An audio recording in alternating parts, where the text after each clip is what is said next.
to take a chance and go and try to do something else and you know, fall on your face is it's a scary thing. But it's, you know, it's, again, anything worthwhile is you know, and you got to go after it. Anything that you're afraid of, there's a reason. You know, it's probably worth it. All right, welcome back to Scene Stealers, where we talk about our favorite scenes with our favorite actors. We're sitting here with my good friend Jason Biggs. What's up, John? How you doing, bud? Dude, it is awesome to have you here. It's great to be here, man. Is it? So, yeah, no, seriously, dude. Well, first, I miss you, man. It's been a minute. It has been a while. I saw you. I think last time I saw you was backstage at an OAR show, which is usually where it is. Correct. Yeah, correct. But that was like a Homedale show, or no? When it was a while ago, though. Still. It was. That It wasn't like their last tour. It was a minute ago. Yeah, I think that was the one where Eric, Nathan, Nate. I think we got fucked up backstage. This tracks. And then they convinced Nate to get on the bus. To get on the bus, that's right. And he woke up in North Carolina. I remember Mark telling me about that. Yes. And then he stayed with them for like a full leg of the tour. A whole bunch of shows, right? Yeah. That's fucking brilliant. But we are here to talk about much more important things than that. We're here to talk about, we're going to start with your directorial debut. Okay. With Untitled Home Invasion Romance. Are you like over the moon with how good it is? Oh my God. And how like it's not out yet, obviously, but the reception I've seen thus far is like, it's really, really great. It is, I would call it, I like to give like my own little, I guess, comps for it. That's what I've been doing the last 3 episodes at least. The first half to a third of it is game night. And then it kind of becomes like John Wick. But not quite John Wick, because John Wick's like a mass murderer. Right. But Megan Rath, what's her character's name? Susie, yeah. Is like, well, we're not going to spoil anything, but just, it's an insane fucking movie. She gets some bloodlust. Yeah. Shall we say. Dude, thank you, man. You liked it, huh? I genuinely really fucking liked it. That's amazing. And then I did something which I never do, which is I went to find... Watched it again. I went to find reviews. And I was like, I'm just curious, like, am I liking it too much? Am I weird? Am I like... Am I liking it? It's a Jason Biggs movie after all. I might be liking it too much. If I come in and I'm like, dude, this is 10 out of 10. Like, you'd be like, all right, relax. Yeah, but chill. like, all the reviews are out right now that are out so far are awesome. Like, are you feeling like this new angle or new like career for you? I first of all right, thank you. I appreciate that a lot, man. It really means a lot to me, and that you checked it out at all, that you liked it. I mean, it's really awesome. And not only did I check it out, I was excited to watch it. Like, I got home last night from the Super Bowl, which we had just fucking lost, and I was like, well, at least I got fucking Untitled Home Invasion Romance. There you go. Well, I especially love it when my homies like it, right? Like, I mean, I've your friends are your toughest. Like, you're always, I was, going back to American Pie. I remember taking home an early VHS copy of American Pie before it was even called American Pie over that. It was like Christmas 98, 99, and I took it home and I showed it to all of my high school friends, who were home on college, who were home from college on Christmas break, and showed it to them. And I just remember that was like the most nervous I was showing my friends, What do they think? So they loved it. They loved it? Yeah, it's funny, man. I remember being most nervous for the pie scene, like getting to that and them, what their reaction was going to be. But fortunately, by that point, they were in. Yeah. Like, they were already laughing. They were enjoying it. So like I had a big weight off my shoulders, but I was still nervous about the pie scene. That comes later in the movie than you remember. Yeah. Like I remember it being like in the first 10 minutes. Yeah, it's not. What, halfway through? Yeah, about halfway probably. Yeah. And so I was still waiting for that scene, and they just loved it, man. It was great. So like I remember watching with them, thinking, oh, this could be a, because my friends also, like, we were quoting comedies all growing up. Like, that's what we did. We go to the movies, watch, Dumb and Dumber, whatever the movie was. It was before memes. That's what we did. We just said movie lines back to each other. Exactly. That's exactly right, dude. It was the pre-meme. So anyway, I digress, but it's I appreciate that you liked it, man. And yeah, it's funny, dude. I actually I myself went and checked out some reviews recently, and I kind of told myself I wouldn't, but enough people have come up to me in the last week or two. It popped on demand like last week, I guess, and I've had a couple people come up to me and say with genuine enthusiasm, and my bullshit detector's pretty good. Right. I feel like after doing this for a while. It's a long time. Yeah. People have fed me a lot of bullshit, and they're like really like pleasantly surprised and stoked, and we're like, it wasn't what they were expecting. It was better than they thought. Or they really liked it. They had fun. Like all just really positive things to say for the most part. And so I went back and I was like, huh. And I kind of checked it out, and it was, yeah, man. People are saying some really nice things about it. It's funny, man. You make a movie. And you've been making your own content for a while, but it's the part of the process is in a vacuum, right? When you're making the thing, like when you're on set, if there's a funny moment or something, you could get a reaction from the crew or something. But for the most part, you really don't know if what you're making is any decent. Yeah. Like there's no real. And then we edited the movie and we changed it a lot in post-production. It's funny, they say there's the movie you go to, there's the movie you shoot, there's the movie there's the movie you read, there's the movie you shoot, and then there's the movie you edit. There's three, and they're fully 3 different versions of this movie, and I'm sure pretty much everyone can agree with that. So, but I was working in this vacuum, and then we would do little test screenings, and so you invite them to be critical. Yeah. You're like, come shit on my movie, so you're getting that kind of feedback, and then so you can't really tell, and then who'd you invite to be critical? At the very first screening, when I was editing, my editor and I, we were in an editing suite. So there were other movies that were other editors and movies and stuff. So we invited some other editors in, on a break or to stay after their work day. Hey, would you pop into our editing room and check out this early cut? And we got some great input, really great input. Did you see, what was it, the Golden Globes, I think it was, that just happened? Yeah. And Guillermo del Toro was asked on the red carpet about Frankenstein and all this stuff, and he was telling his group of people who he shows his movies to. I didn't see that. And dude, it's fucking insane. They were like, who'd you send it to? And he's like, well, I sent it to Spielberg, I sent it to Nolan, I sent it to, he had he listed it's 5 guys, and it was all the biggest directors in the world. It's so funny that he and I have the same list of people that we send our movie to. I didn't really, because we don't know each other, Guillermo and I. It's funny that we have all these people in common.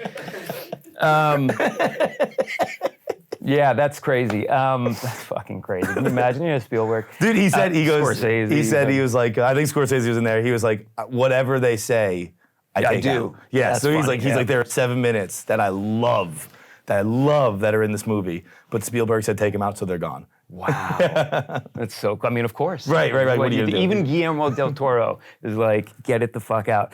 But yeah, so, and then, we opened it a little wider, still having some test screenings, and then, then I took it out to LA and I showed CAA, and it's like a bunch of agents and managers who are, I'm giving 10% to say nice things to me, And, so it's hard to tell really. And then we had a screening in LA a couple of weeks ago before it came out, and it was like half the theater was fans.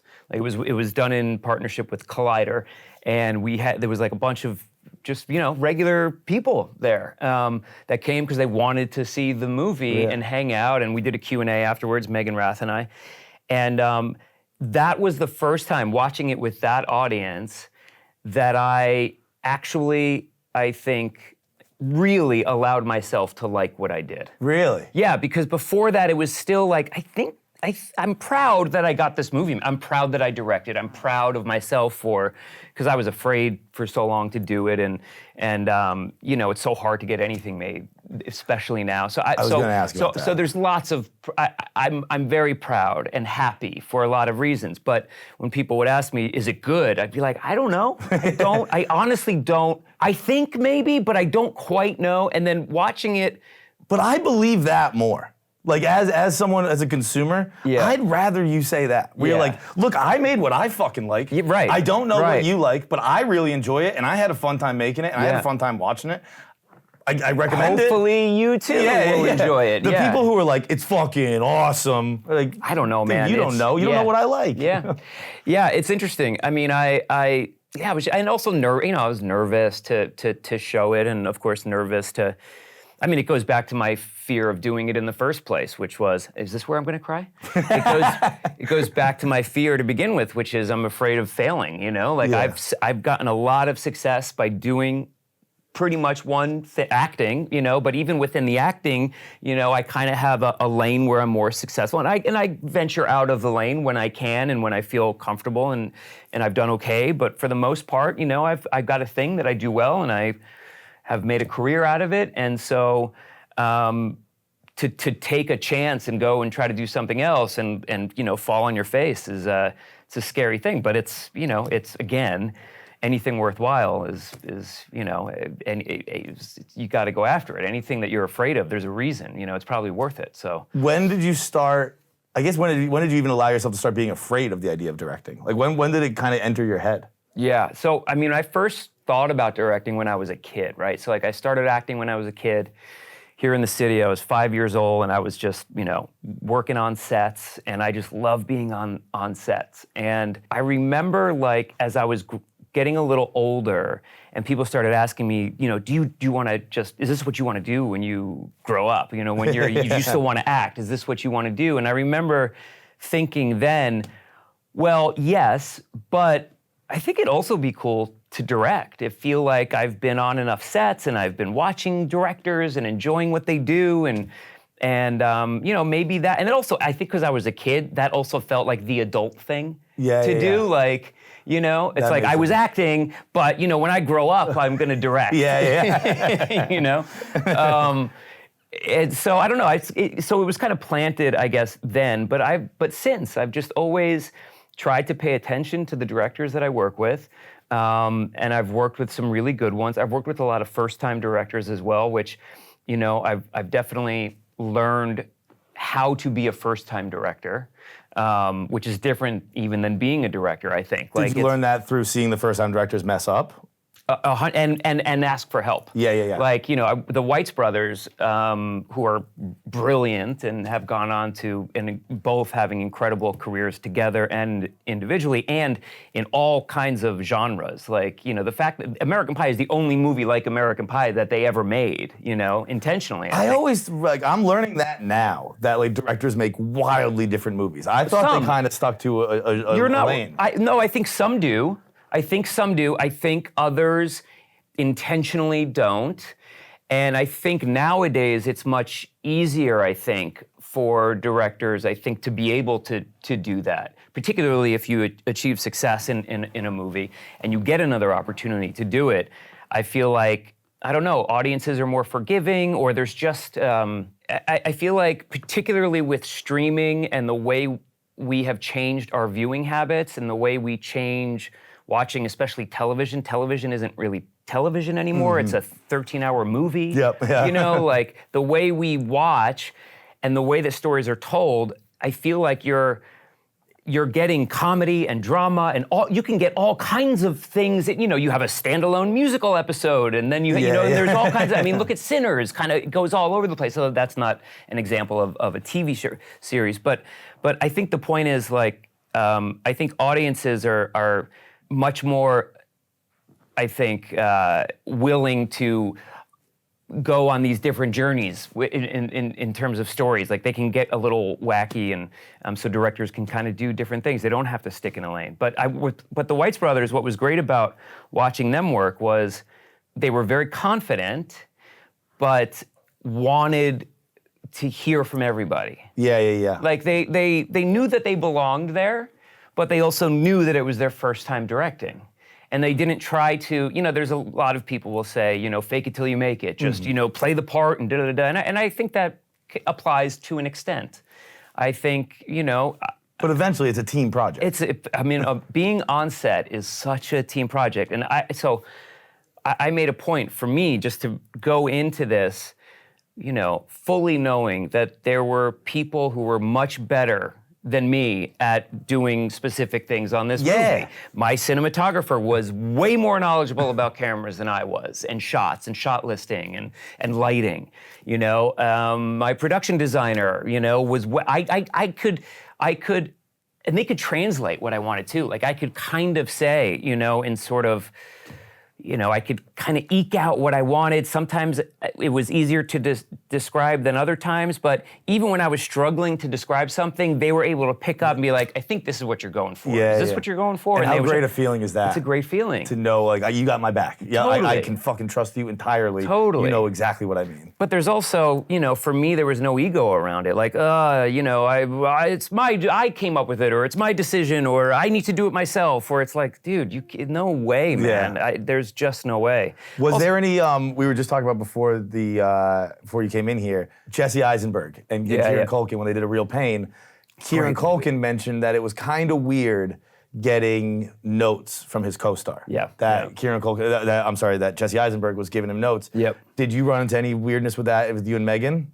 So not on her part. She was amazing. She's brilliant, and she just killed it in this role. But she's also just an awesome human and smart and set savvy and just like gets it. I know her from New Girl, May. Yes. Coach's wife. Yes, Great. exactly. Yeah. Exactly. But she's everything I hoped she would be and more.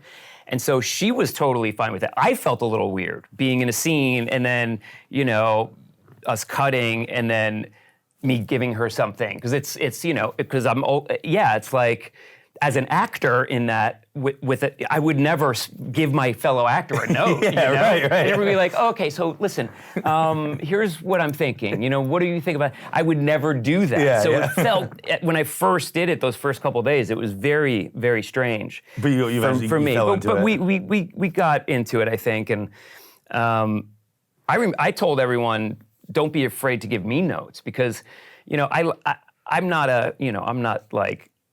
I like to think that I'm present and I could drop into the scene and I can do my thing, but I'm not method. I'm not gonna get so lost in the role that I'm not aware of like what else is happening around me. I like to think like I could pay attention to what the other actors are giving me and I could kind of feel myself if it was a good take. That being said, I didn't have the luxury of being able to watch playback after each take, and we just didn't have the time or the money. And so I would tell people like, hey, if my producer and cinematographer were at the monitor, but anyone, even Megan, I'd be like, if you think that take of my, like if you saw something in my take that you don't like, because maybe I am paying too much attention to other things in that moment, and I don't see it or feel it, like tell me. Tell me. That is so crazy. I don't care. Like, you have a note for me. Great. Maybe I'll disagree, and I'll tell you to fuck off. But like, I love line readings. Like there are actors who are so precious about that kind of thing, and I'm just like, bring it. I love messing around with different ways to deliver a line, particularly in a comedy, because there's always another funny way to do something. You play with timing, you play with emphasis. There's so many tools that you have to make something funny or not funny. And so I love fucking around. I love when someone comes in and is like, yo, I got a read for you. What do you think about this? And I'd be like, it's fucking great. Let's go again. I love that stuff. That's got to foster a crazy energy on set where it's like, it's almost like the uncle's watching us. Totally. Right? Yo, we can do whatever the fuck we want. Let's try again. Yeah. No, the uncle's watching us. Yeah, totally. That's the other thing. Going back to your first question, or in the editing room, the other feeling that I had about the movie was that we took this sort of pile of stuff, this massive mound of clay, and we made a sculpture out of it. Is that sculpture good? I don't know, but I'm impressed that we went from here to here. Like, I think it's awesome that we were able to do this.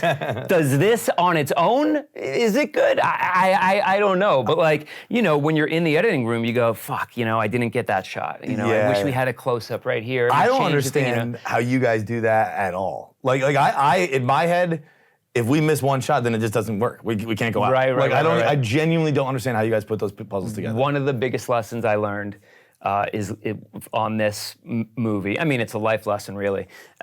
Is letting go.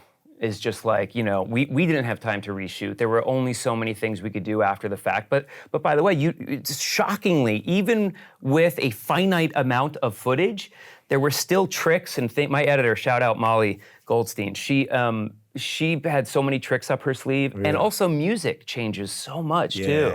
You saw the movie, so it's a tricky. When I first read it, I was super excited for this reason, but also nervous because what is the tone of this movie? What do you know? There's a version of that script that's super broad and and then there's I wanted to make it a little darker and a little more grounded and was weird. that because do you think those kind of darker movies are? I think they're having a moment right now, right, between the weapons, the sinners, the kind of like not quite comedy / gore, but I feel like gore is getting put into a lot more things. The horror aspect of it. Yeah, that's a good point. It's funny.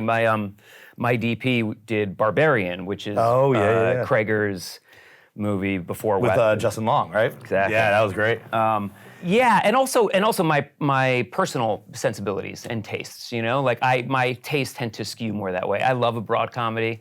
I'm a comedy nerd, so I love all kinds of comedy. Like I don't hold my nose up to anything. I love multi-camera sitcoms. I think there's a beauty in them when you can get them right. It's like a song, it's like a real. It's I just love it all. But I think the kinds of comedies that I most connect with are, the darker ones, the Coen brothers, and Alexander Payne's, and Wes Anderson, like that kind of world of where it's like it's funny, and the Coen brothers especially. I mean, there's so much stuff where you're.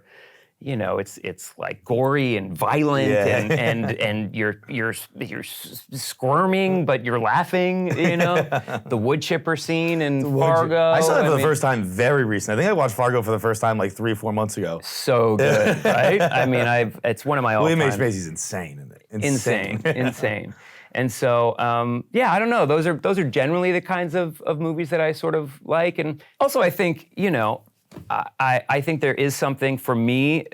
Hopefully, this is the start of something. I hope to get another opportunity to direct, but I was glad that I was able to find this script and have this be my first movie to direct, because it's not like American Pie. It's not broad and sort of silly. I mean, I had read scripts like that. I was attached to do one for it to be my first directing gig, and ultimately thought it was good and it was really funny and cool, and I like to think that I could have done something with it. But ultimately it just felt maybe this is too on the nose. Like maybe I do want to wait and sort of see if I can find something that, maybe feels a little unexpected and surprises people a little bit and maybe opens up a different lane for me. And that's something you've kind of struggled with. Not struggle as an actor, right? Because I remember I've seen a clip of you saying that, I think you had to have a realization at some point throughout your career where you're like, if I'm not Jim Levinson on opening weekend, I'm gonna have a bad opening weekend. Yeah, man, that's what you said. Yeah. And what was that like? Like, I guess accepting that, I guess, or coming to terms with that. Yeah, totally. It's a great question. So I think. After the success of the first American Pie, I got thrown a bunch of opportunities, and in American Pie, it's funny. I was sort of I was one of the main guys. It was an ensemble, but Jim also, and obviously Stifler, because it's such a fantastic character, and Sean is so brilliant. But it's actually more of an ensemble than I remember. It's really an ensemble. I remember you being the star, and then I watched it again, 2 days ago, 3 days ago, whenever, and it is very much an ensemble. And each character is so interesting and weird and funny, and they stand out in a way. And but Jim was in a lot of ways at the center, right? Because he has this wonderful relationship with Eugene Levy, with his dad, right? Which is kind of a beating heart of the movie. And, so Jim kind of has this extra stuff. We open on him in the bedroom. And so it's not his story, but he's certainly right there front and center, right. And so I had these great opportunities after the movie and after American Pie came out. And where now it really was on my shoulders a little more, to see if I could open a movie, and they did not perform as well as certainly I was hoping, and probably as the studio was hoping, and then American Pie. Then I shoot American Pie 2. I think I had like 2 or 3 movies come out during that time, like Loser and Saving Silverman, which, by the way, cult classic. We're gonna talk about Saving Silverman. I mean, people love it, but at the time, it was, it did not do well in the theaters. Well? No. Man, what a fucking movie. Yeah, and they paid me a ton to do it, and so also you give, what's the. So when you sign up for. Actually, wait. I want to end with Untitled first before we move on. Sure. So one more question for Untitled Home Invasion Romance.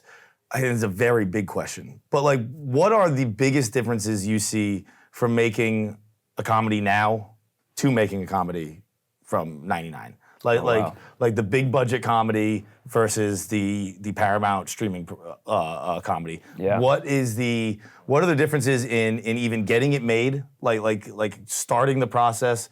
What are the differences in your marketing budget and stuff like that? Like, I imagine, judging by your face. What budget? Yeah. This is the marketing budget.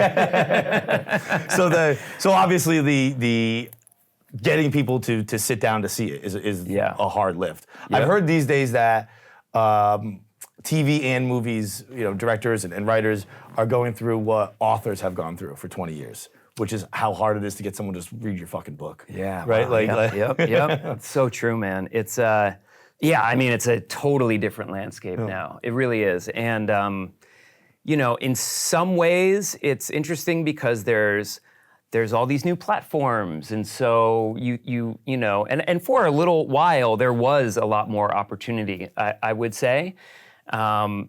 As consolidation is happening now, especially, it's a little trickier. But first of all, also specifically in '99, not just comedy in general, but the teen comedy was having such a resurgence at that time. So there were so many movies that I was auditioning for all the time. And they were, by Miramax and Sony and Universal was American Pie and like all these big studios, because I would drive onto these studio lots to audition for these big movies, and they were right. And some of these scripts, if they came across someone's desk today, you'd read it and you'd go, all right, well, I guess let's, see if we can cough up $1 million from some independent producer somewhere to maybe get this thing made and fingers crossed, sell it back to Netflix, like that's but back then it was like $50 million? Dude, yeah, man, 20, 25, 30, $40 million to go shoot this thing, studio movie and, with a proper marketing budget and some of them would actually open and kind of play. But yeah, half those movies now, more than half, would be, you'd be lucky to get, find a couple $1 million and go make it independently, for sure. Does that change how you go about starting the whole process? Are you kind of like starting almost like what you were saying earlier? We're like, look, if we get something out of this, that's great. That's a win. Yeah. Right? Like if we get a couple of bucks, that's a win. Totally. I think, we had this script. I thought this would be a great thing to direct. It had initially come to me with an offer just to star in, to play Kevin. And my agent and I both read it and were like, I think this is maybe the one to direct. Like, let's see if we can, make that, because there was no one else attached to it. And so, and then I brought in a producer that I had worked with in the past who is good at getting money and he was great at getting the money, and he, was able to cough up a couple $1 million to get this thing going, and we had it up. Do you have to dance a lot for that? Like when the producer's getting money, do you as a director, as a star, are you doing a lot of dancing monkey stuff? Not for that one. Not for that one. He already sort of, and again, a lot of these producers, and I don't know the full, sort of deal terms and how they do this, and I think that's intentional. It's all like, where did this money come from?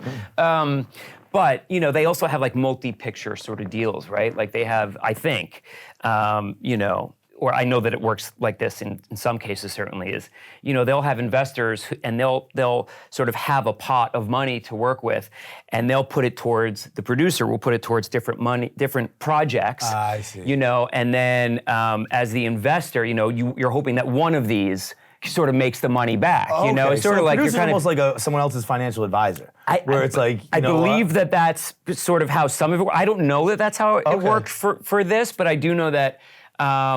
It does work like that for some producers. That makes sense. Where they've got some backers who are like, I want to see your return on my money.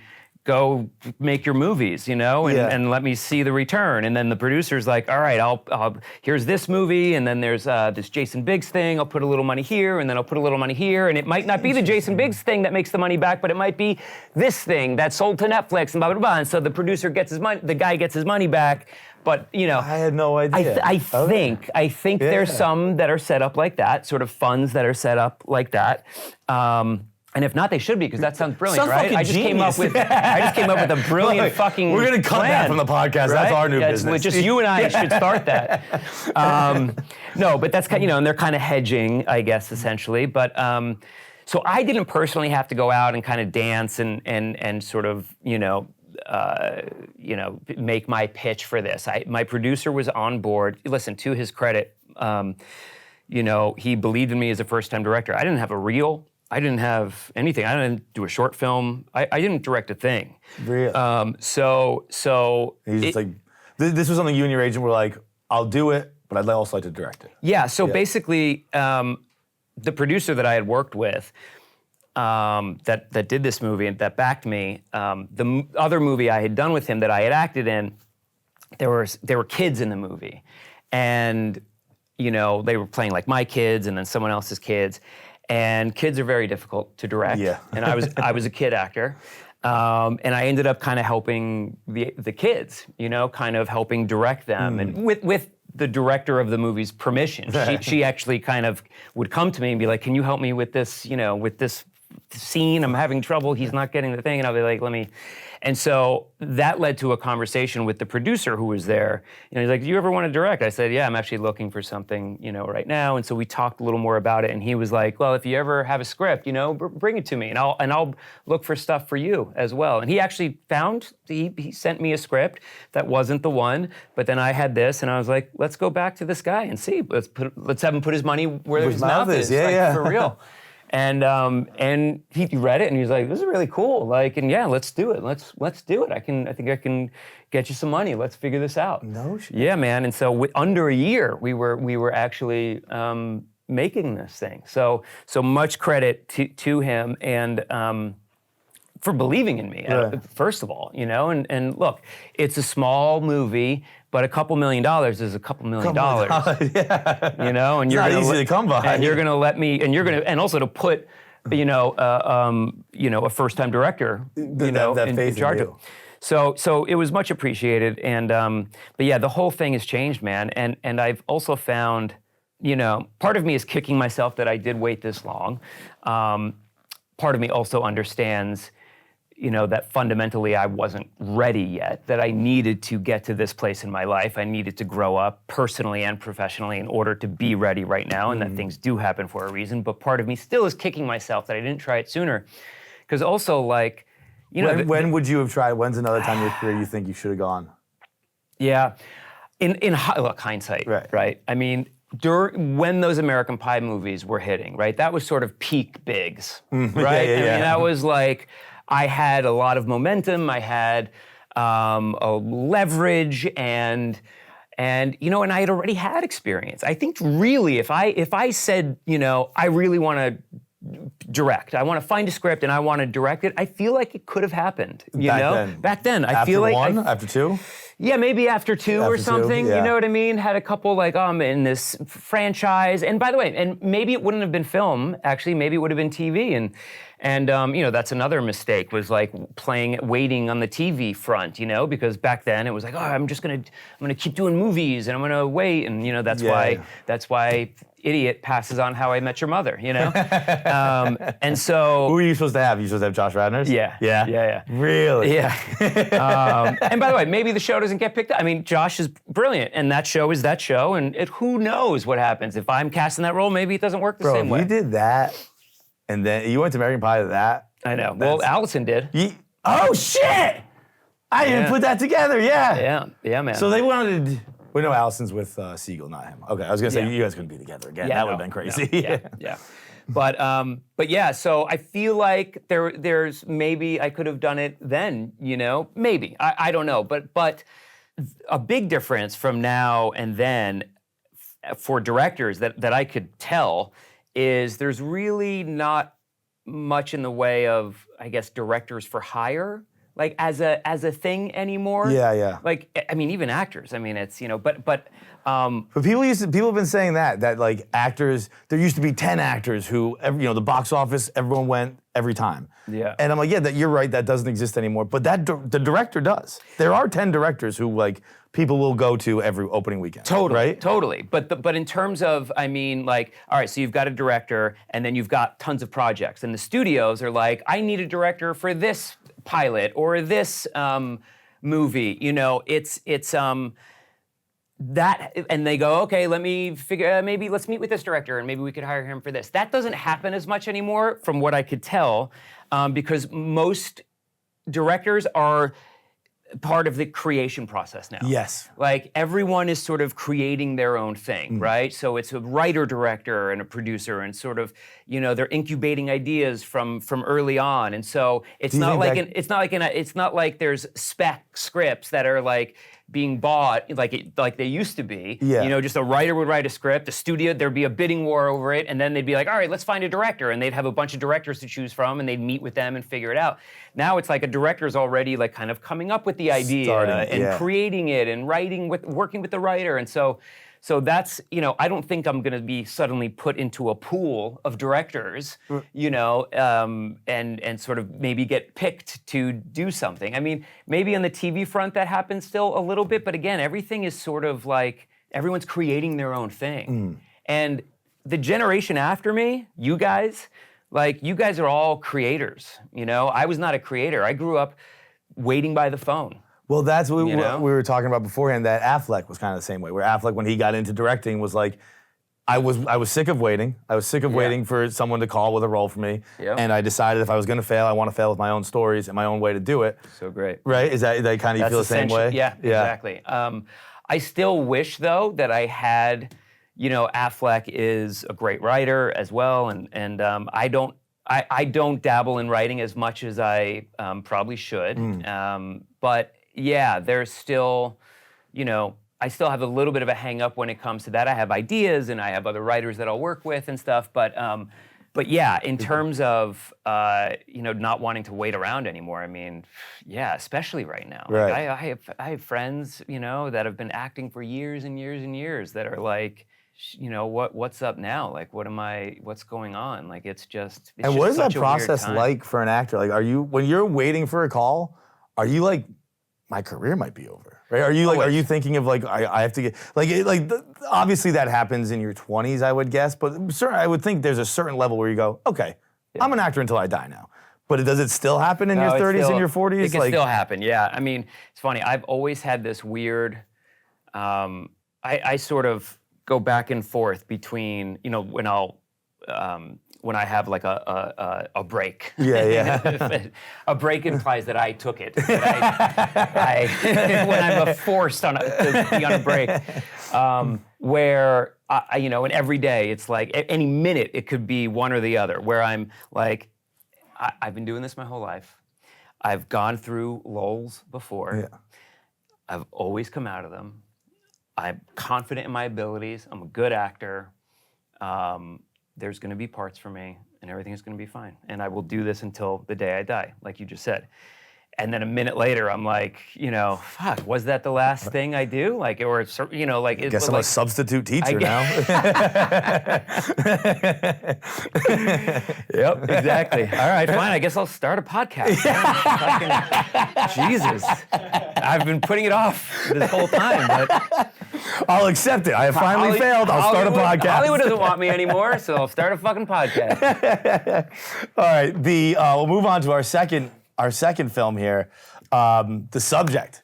The Subject, 2022 movie that you did that I watched for the first time the other day. Yeah? Bro. Did you like it? I fucking loved it. Oh, awesome, man. You should just leave. After everything I've done, you should... You're right. You're so fucking right. I fed him to the fucking wolves. And now the wolves are snapping at my door. I mean, it's total karma. I deserve it. I deserve to die. Dude. Yo. Was someone overlooked for the Oscar that year? Dude, Come on. You won 3 Best Actors, though, right, in film festivals. You won it at Breckenridge. You run it at... Are you going to show that clip in the podcast? Yeah, fuck yeah, dude. That'll be the first time anyone sees it, I think. Dude, that was... What was that whole process like filming in 2020, first of all? Yeah. First of all, I appreciate you, John. I do, man. Fucking... This is one of those things, where, like, like I felt like this role was going to be really important for me. Yeah. And it was. Not in a way that like it changed my career. Didn't do any of that. I mean, that's sort of, you go into it and you hope, of course. You're like, oh, people could see this and it could be, it's so different for me, and it's so different, and people maybe will like it, and maybe it becomes, and I could do this next, and this, and this, and none of that happened. No. None of that happened, But I did change a lot, and it was all about me, and it was all about confidence, and I was scared shitless of doing that scene.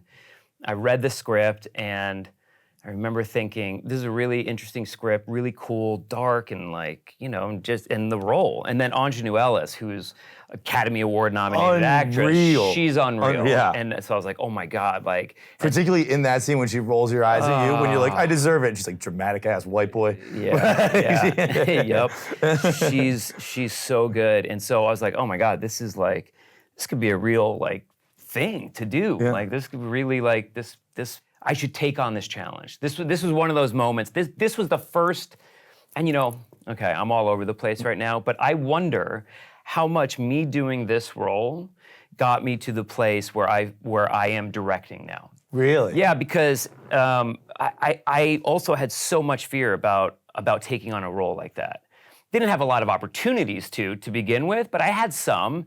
And I would be afraid of them. So what gave you the confidence to take this one? I met with the director a few times and just felt like I, understood what she was saying and going for, and felt supported in a way that gave me the confidence. And it also felt like time. I also think I was a parent. And I mean, since I've become a parent, there's a place that I can drop into emotionally now that I was never able to access before. That's interesting. I think, I just feel like I'm just able to sort of do that in a way that I just never could, and so doing this, again, nothing, it was, got some awards and stuff, which is very cool, but it didn't, no one saw it. It didn't really do anything. Maybe it's on I'm assuming my agent put it on my reel. Maybe it has helped me. I don't know. But it's on Prime for free if you're looking to watch it. It's great. Okay, cool. It's on Prime. But it did a big thing for me personally. Yeah. I remember shooting that day. It was like one of the last days of filming. And I remember just feeling it immediately. Like going home that night and feeling like a different actor. Dude, I almost feel like you start to feel it halfway through this scene. Wow. Like when you're hitting it, when you're like, look at me, I'm directing my own, and you don't even say the word death. But you kind of snap in. You're fucking insane. You're really great. Thank you, bro. I really, and it's honestly I'm just cluing into this right now, the connection between me doing this in 2019 or whatever, 2020, and me directing a couple years after that. You think that's that well, yeah, because that I distinctly, my confidence levels changed in so many regards, because that was a big overcoming of fear of doing that kind of role. I'm sure is very connected to overcoming my fear of directing. It's a fear of failure. Yeah. It's just like I was afraid to do that because I thought I was going to look stupid and not be able to do it. And I'm a comedic actor and I should just stay there. And I knew I could do drama, but that kind of thing where I had to be emotional, I just felt like I don't know. I've just always felt like a very technical actor. Mm-hmm. Which I do, which I think is important. But I feel like I've never really allowed myself to dip in emotionally to roles. I've kind of figured out how to do it technically, where the beats are, what the dramatic reading is of a line, and how I should play it. But relatively surface, And this was the first time where it was like, just drop in. Were you cooking it up for a while? I remember I just saw a clip of Noah Wyle talking about From the Pit, season 2, when he won the Emmy for Best Actor. He has a very emotional breakdown. Yeah, okay. Very big. Was it season? No, it's season 1. It's season 1. He has a very emotional, big, heavy breakdown. And he was kind of saying, like, from filming until they filmed that scene, which I think was much later in filming, he said he was always kind of just checking in on it. Oh, yeah, So yeah, he'd be like, I'd be making breakfast for my kids and going, oh yeah, there it is. It's right there. I feel it. Like I can get it when I need to. That's amazing. Were you like that, or is it just kind of you got put in that position? More out of, I think, less like, oh yeah, there it is, and more like, oh fuck, it's coming. You know, like I would certainly check in. Are you guys recording? Hit record. Yeah, just you know, like kind of afraid of it, you know, and just like, oh shit, it's, you know, I have to do this. It's too, like, I can't back out now. It was sort of like a bit of letting go. Just like I'm here, we've shot half the movie, I am doing that scene no matter what. We're gonna have a limited amount of time to do it, you know, and I'm gonna have to do it. Like, you have to do it. And so, yeah, so you know, I got there, but yeah, that was a big personal achievement, I think, for me, even if no one saw it. But so that's why it's really a treat to have you pull it up and say nice things about it. Dude, cool. it's honestly is one of my favorite parts of this show as a whole, is just like getting to see things, to see people do things that you didn't expect them to do. Yeah. And I remember watching that movie and I was like, I think I texted him. I was like, bro, we have to do the subject because Biggs is murdering it out here. Bro, fuck, man, I really appreciate that. Dude, I really appreciate your work, man. It's fucking excellent. Now we'll go to the next scene. Yeah. American Pie 2. This is Jason's scene. Jason brought this in. This is the super glue scene from American Pie 2. Uh-oh. Uh-oh.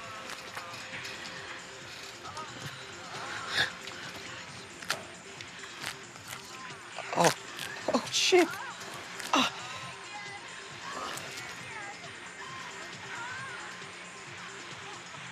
Shit. Oh, ow!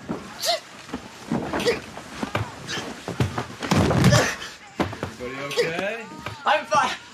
I'm fine. Everything's fine. Shut the fuck up, bro. Break down this door and pummel your ass. No, don't come in here. I'm fine. Everything. I just fell out of the bed. Sure? Okay, good night then. Okay. Night. We'll see you in the morning.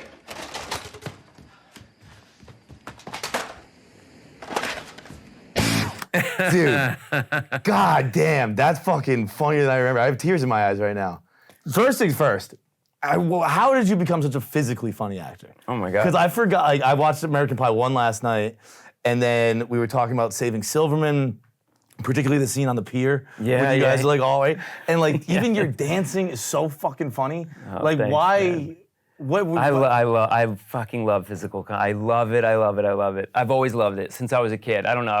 I've always been very physical and animated, I guess. And then, you know, I love, you know, comic actors like Jim Carrey.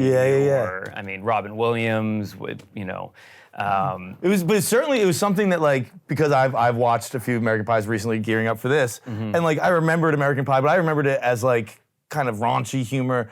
I didn't remember how physically funny you were. Oh, like it thanks, was man. really, really great. I thank you, man. I'm very I was always very proud of the physical stuff that I did in the movie. I loved doing it, and part of the reason I chose that scene to talk about is because I remember the choreography, figuring out the choreography of that scene, particularly so inside the bedroom, especially, right? There's, you know, and it was scripted.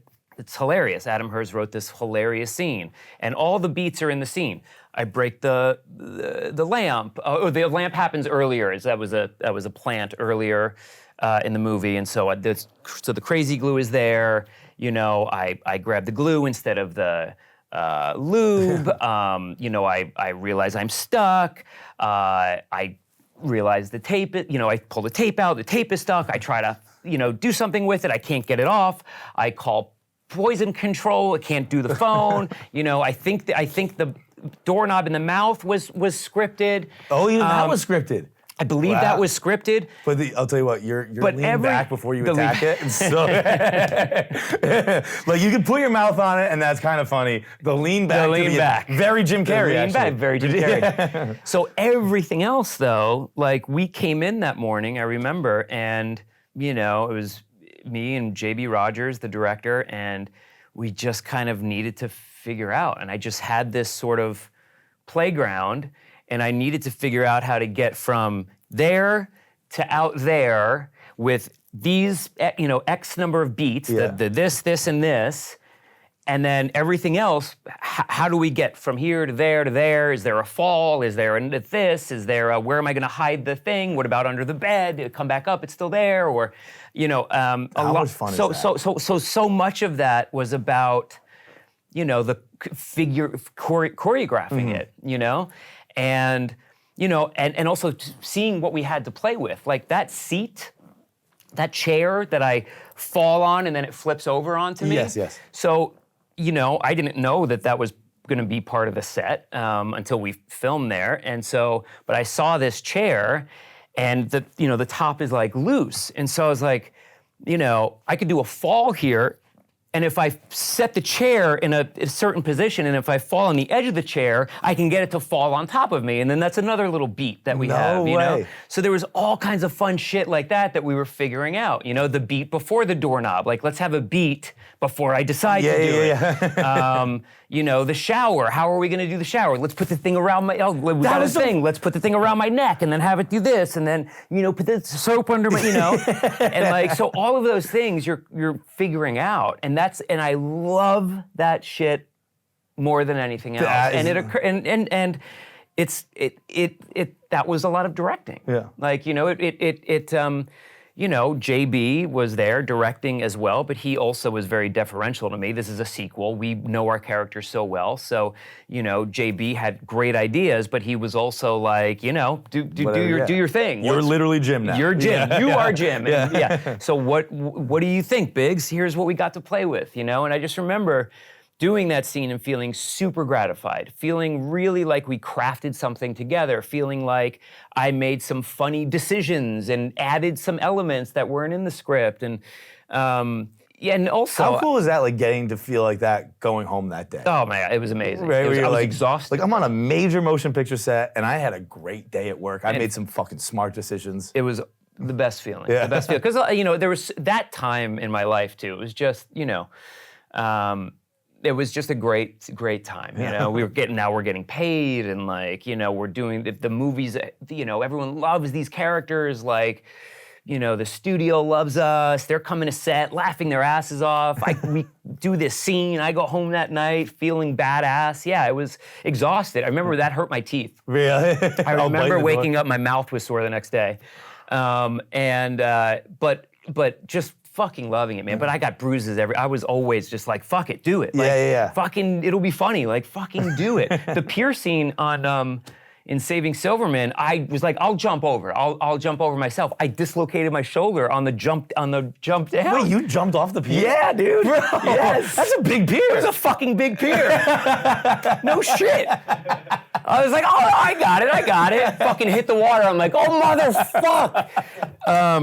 But yeah, I was just like, fuck it, man. This shit is, like, who gets to do this? Right? Yeah, dude. Who gets to fucking do this Like, shit? you're literally living my dream. Why? Yeah, Yeah. I'll fucking jump off the pier. Who gives a- Fuck yes, dude.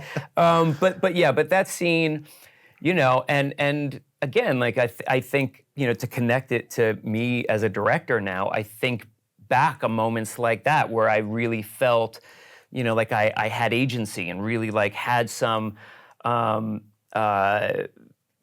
an ability to make smart decisions and contribute in a way that was just beyond being an actor for hire. Right, you know? right. And so, yeah, I'm sure that's all part of the journey that got me to where I am today. But I've always remembered that scene very fondly. Another crazy thing about that scene, of course, is, the tape and my cock are not crazy glued to my hands, right? So I had to like. I didn't think about that. There were times when like my hand, I was like, oh shit, So you just dumping dick out? Sometimes I was like, oh shit, I gotta hold it tighter, like, or like the tape flew off my hand, like, oh shit, I guess we gotta go again. But yeah, anyway, it that was a lot of fun. I didn't even think about that. Like running around set with your own dick in your hand, being like, don't let it go. Don't let my dick go. Which, by the way, high stakes. Very high stakes. Very high stakes. I'm usually told to let my dick go, and here I am, finally being told to just keep on holding it tightly. Yeah. Okay, next scene. Orange is the New Black, Season 2, Episode 9, Piper is on furlough. Her mom has died. She is at the funeral. You guys are in the bathroom about to fuck. It's okay. I'm sorry, I just started thinking about your dad walking.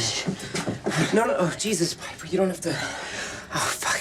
Come on, this is weird. We're mourning. We haven't done this in so long. We're not even together. Larry, shut up. I slept with someone.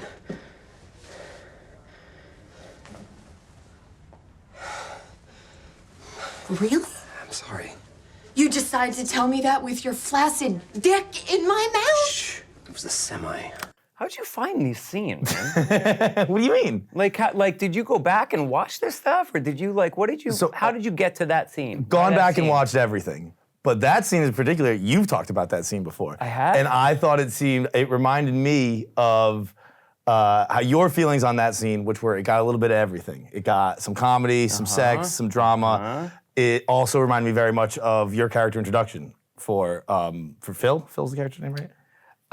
In the subject? Yes. No, I'm sorry. Larry. Larry. Yeah. Larry. Very similar to his character introduction, which is in episode 1 when Piper is about to go to prison and you guys are kind of trying to fuck, but you're farting in bed. And she gets up and goes to the bathroom and she kind of has the drama in there. And I thought the two were kind of mirrored scenes. Oh, yeah. And It's a good call. I really actually, my first question for that scene was going to be, I feel like you work with strong women very well. Does that make sense? Like the characters you work with, you play off like Piper. There is obviously Allison Susie, Hannigan, Megan Nadia, Rath. Susie, exactly. Yep. Is that something that you've noticed or worked for? Because even in your real life, like going to your wife, like Jenny, I feel like is a very strong woman. Totally. Is that something that you plan in movies and stuff you do? No. No?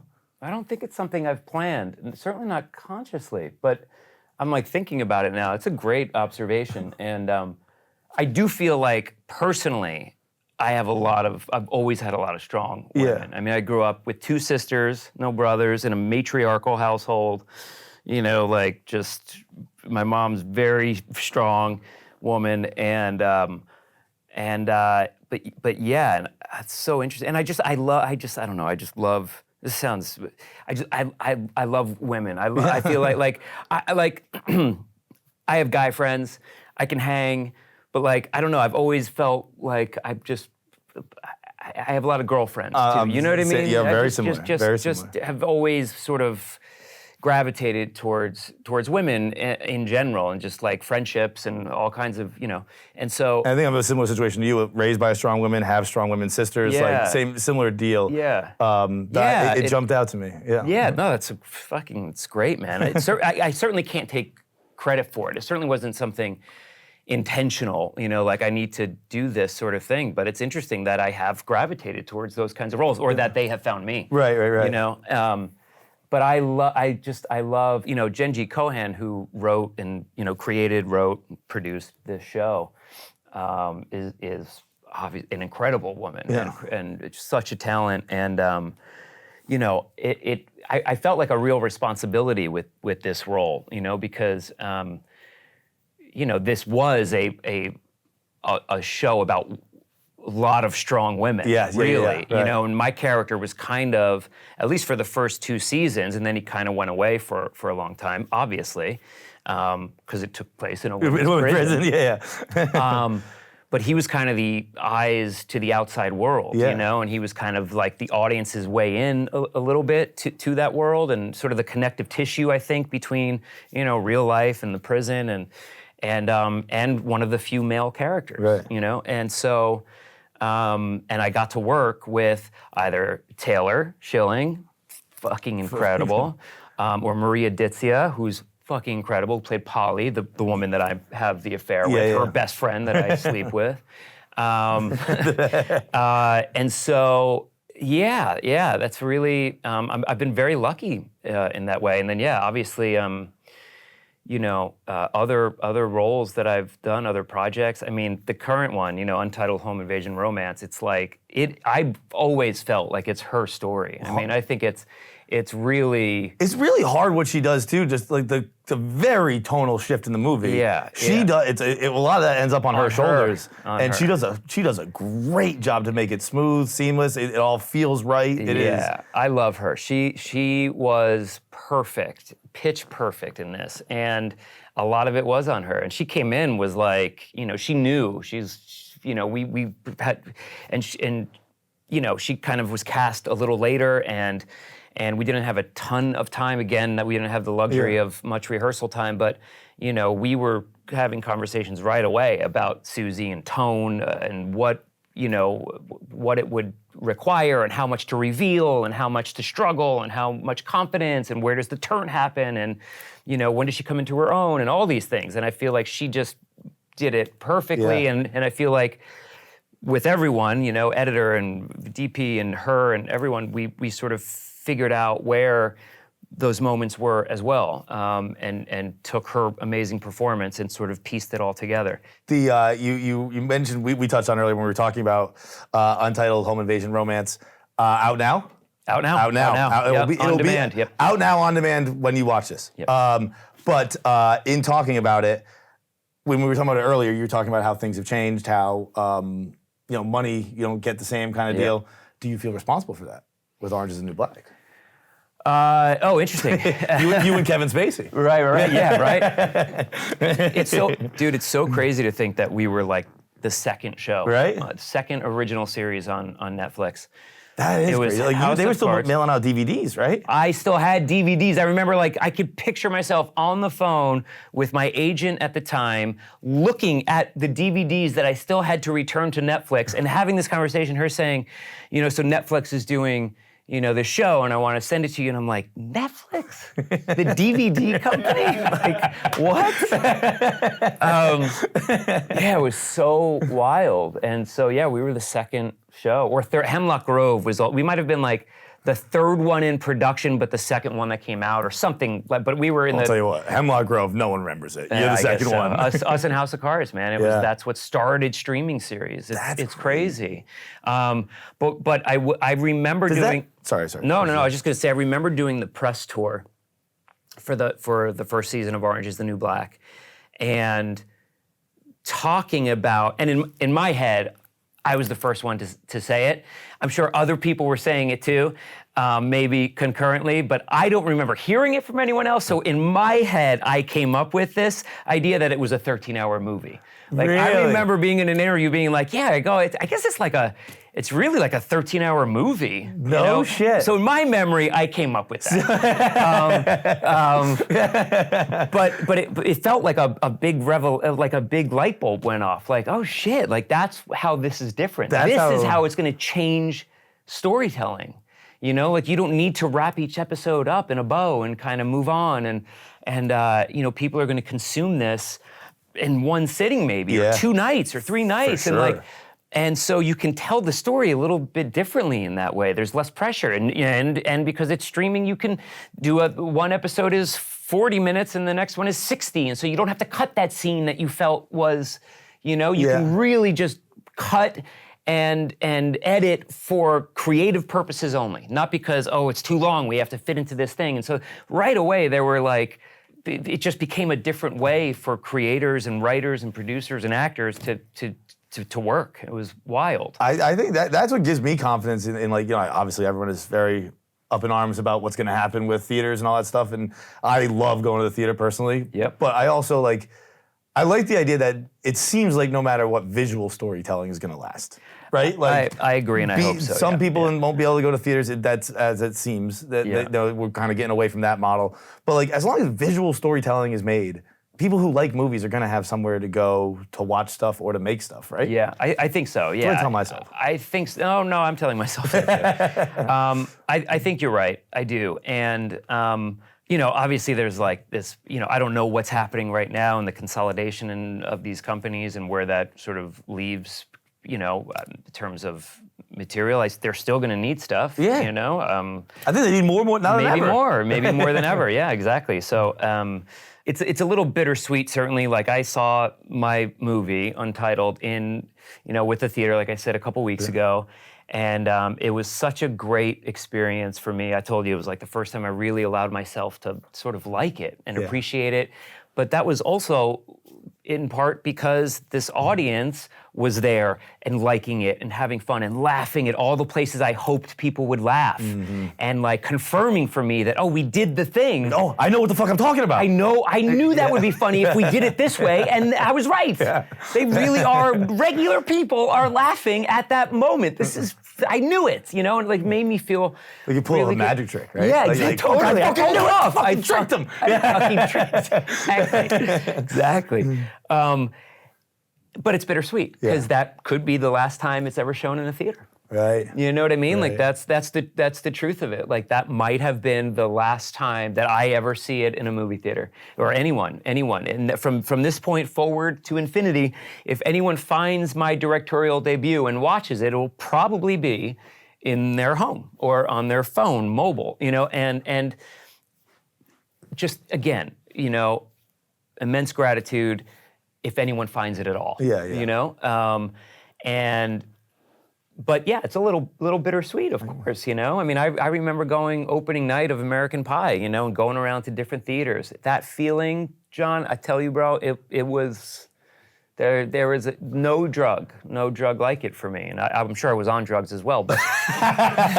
Wait, so you were going to theaters alone? No, with friends? like other cast and stuff. No like, shit, just kind of sneaking in? Yeah, we were sneaking in. We'd like go in after the lights went down, and we'd go into the back and we'd hang out and we'd like watch a couple scenes or the whole movie or whatever. But like opening night, we'd go around, bouncing around to a couple different theaters. No And way. just checking out the audience, and everyone was sold out. Everyone was fucking laughing. It was just such an incredible thing. And just that energy, man. It's you know, but I do think there, you know, I don't know. I'm, maybe this is naive or I don't know, but I feel like things are cyclical and we have no idea where things are going to go, and I do believe there's still a place for, you know, dialogue-driven comedies in movie theaters. I don't know. Maybe I'm silly. Brother, but I couldn't agree with you more. I really do believe, because it's going to take one. Yep. You know, it'll take the one. And or you know, and then the second one maybe, and it'll be like, oh wait, we should, you know, maybe there's a. I think we're gonna. I think But this I don't year know. we might see a few. I think there's the Cutoff this year Right. with Jonah Hill that as a big budget action comedy. I Yep. think the Naked Gun last year kind of got things rolling. Yep. I don't know. We'll see. Yeah, and I- hopefully, look, maybe we'll make them and they'll all get in theaters and they'll all fucking flop and every studio will go, "We fucking told you." We told you, idiot. We want our money back. Yeah. Yeah, you know, but look, also, I mean, I guess cell phones, I did watch Heated Rivalry on my phone. I've never really watched anything. I refuse. I'm like, I have an iPad. At the very least, if I'm gonna watch something not on my big TV at home or not in the movie theater, it's gonna at least be on the iPad. I'm not gonna fucking. And I found myself, I only had my phone with me, and I wanted to watch Heated Rivalry, and I was like watching, and it was a good thing because I was on the plane. If it was bigger, I'm watching two dudes, you know, having sex with like my neighbor and like the kid, you know, in aisle. So yeah, it was probably for the best. I was watching it on my phone, but you know, hopefully people, you know, find these things with another person at home. They're watching it with their partner or some friends, and you know, and it's on a big screen and it sounds good. I don't know. Hopefully there's still versions of that happen, I think. I think there are, because there's still a lot of magic to be caught in that moment, I think. Yeah. And speaking of that magic, let's go with our final scene. Jason brought this in, the piano scene. Yeah. Like, I mean, you talk about movie magic and the feeling of joy that this can bring to somebody. This is the scene right here. This is it. This is big Tom Hanks piano.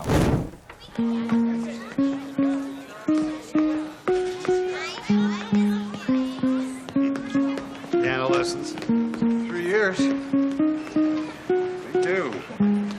Every day after school.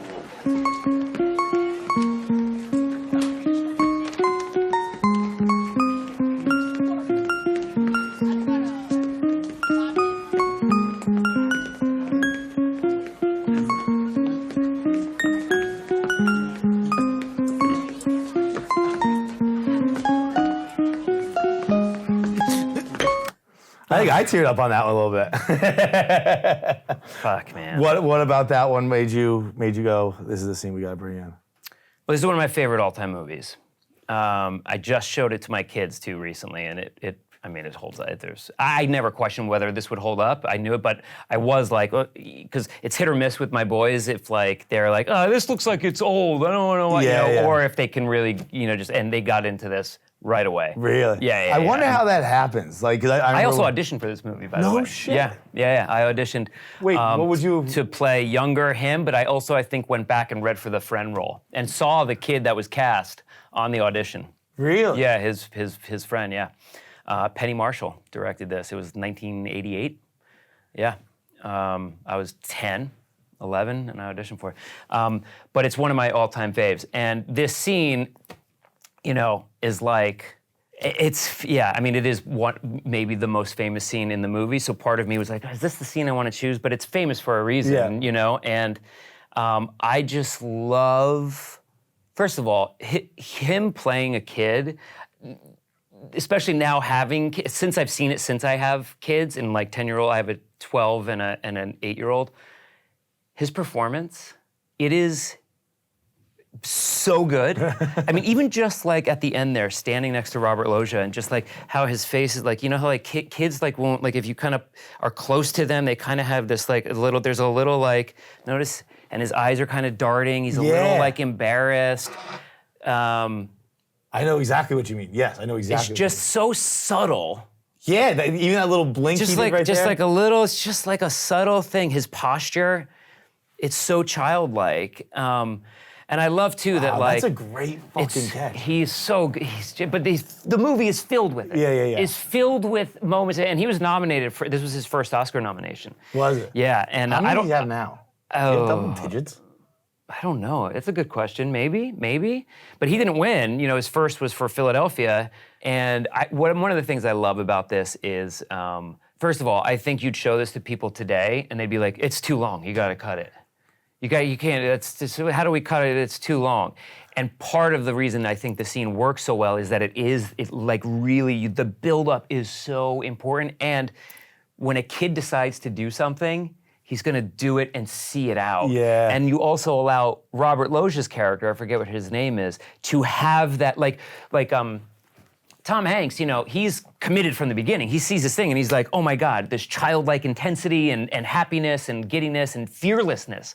Like, you walk into the store, you'd be like, okay, cool. Maybe you'd hit one and then you like walk away, sorry. Yeah, I mean? yeah. And a kid is just like, yeah, and starts doing it. So you allow Robert Loggia the time to sort of really kind of work his way into it and see him. And this is a big turning point in the movie because he gives him the job in research. So I love how long it is. I love that it's like, it's so feel good. Yeah. And this is where I really started to like Robert Loggia's character. I mean, he was always likable, but the boss sometimes is always a tricky character to pull off because you're like, oh, the boss guy, But this was like such a great moment, I think, for his character where you just kind of fall in love with him too. Yeah, I don't know. I love how it's shot mostly in the wide, so you see them playing the whole time, And do you think it's real piano? Oh, it's real piano. Real they were piano? playing. Yeah. No, they were playing. I've read about it. They were playing it. Yep, that's a That's real fucking thing. cool. That was a real thing in FAO Schwartz. I mean, I went to FAO. I don't know if it was set up like that, but yeah, I remember them having it. And yeah, I just remember. I just loved this scene. I used to go, and when I was working in the city in '91, I was doing a play in Midtown, and I would walk over to FAO Schwartz to check it out because of Big. Really? Like, let's go over to FAO Schwartz. I couldn't afford anything in there. It was always like the very expensive toy store. Had that kind of reputation, but yeah, man. What else about this scene? I don't know. It just like makes me feel so good. It genuinely is. If you think of a feel-good scene. Like, I've only seen this movie probably once when I was younger, but I've seen this scene so many times. Just in, like, feel-good montages or even just, like, things that are promoting feeling good or having fun. Like, the movies, it's just like, oh, yeah, is Jason... I'm not Jason Biggs. There's Tom Hanks. I wish. You tried. Easy slip. People make that mistake all the time. I was thinking, there's so many scenes in this movie, though, and he, there's a scene when his the adult, I forget the actress, but the adult that kind of likes him. Yeah. You know, like realizes that he's not, that he's a kid basically, and it's so moving and like it's just like, I don't know. There's so much in this movie that just gets me. I just love it. But yeah, this scene, I don't know. This scene, I just felt like it's one of my favorite movies. I love Tom Hanks. I love how real it is for him. His performance is just so subtle and brilliant. What's it like, by the way, showing your kids an old movie? Like, is it nerve-wracking for you? Or you're like, I hope they like this? Or? A little bit, yeah, for I hope they sure. think I'm cool.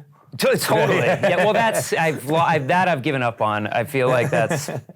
But yeah, I love showing them older stuff. I think I tried a few years ago. I think prematurely showing them like Marx Brothers or something. That was stupid. They were just like, what is black and white and like, what is this? That's a joke. Yeah. You know, and I'm like, you guys don't get it. I gotta wait for this. My dad hit me with Monty Python really early. Dude. That I don't know. Was it too early? No, it worked. Oh, okay, I don't know why. Like yeah. I was like 5 years old, obsessed with like the life of Brian. Dude. Like it was, I forget the exact age, but it was very, very young where I was like, I loved the Holy Grail. I loved all that shit. I haven't shown.